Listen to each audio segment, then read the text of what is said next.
নমস্কার, আশা করি সবাই ভালো আছেন। বিবাহিত জীবনে সমস্যা কেন আসে আপনারা দেখে নিন।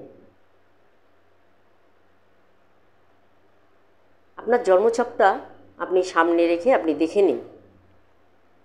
জন্মছকে 4 নম্বর ঘরে যদি মঙ্গল থাকে, আপনাকে বিবাহিত জীবনে সমস্যা ফেস করতেই হবে। 6 নম্বর ঘরে যদি আপনার মঙ্গল থাকে, বিবাহিত জীবনে কিন্তু আপনার শত্রুতার শিকার হতে হবে। বিয়ের পরেই কিন্তু আপনি শত্রুর শিকার হবেন। প্রথমে কিচ্ছু বুঝতে পারবেন না, বিয়ের পরেই কিন্তু আপনি তার উল্টো রূপ দেখতে পাবেন।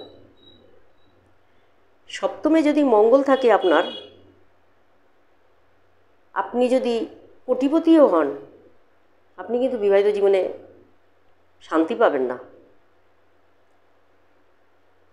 আর অষ্টমে যদি মঙ্গল থাকে, বিবাহিত জীবনে মারাত্মক সমস্যা আসবে। এছাড়াও আপনাকে কিন্তু আইনের দ্বারস্থ নিতে হবে।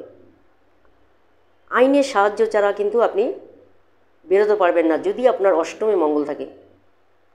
জন্মছকটা দেখে নিন। যদি আপনার দ্বাদশে মঙ্গল থাকে,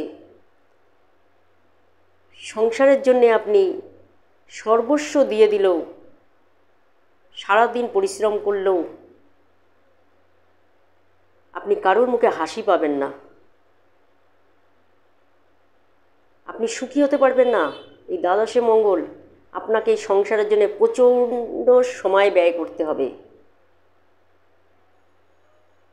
যদি এই মঙ্গল খারাপ থাকে, বিয়ের পিঁড়িতে বসার আগে আপনারা একবার জন্মছকটা দেখিয়ে নিয়ে আপনারা সমস্যা থেকে বেরিয়ে আসুন। তাহলে আপনারা কিন্তু জীবনে অনেক সুখী হতে পারবেন।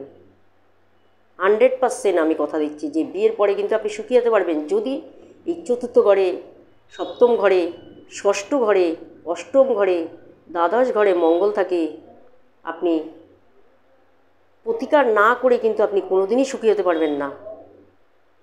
আমি চাই আপনি সুখী হন। আপনার জন্মছকটা একবার নিজেই দেখে নিন, এই কটা ঘরে মঙ্গল আছে কি না। দেখে আপনি সমস্যার থেকে বেরিয়ে আসুন। নমস্কার, ভালো থাকবেন।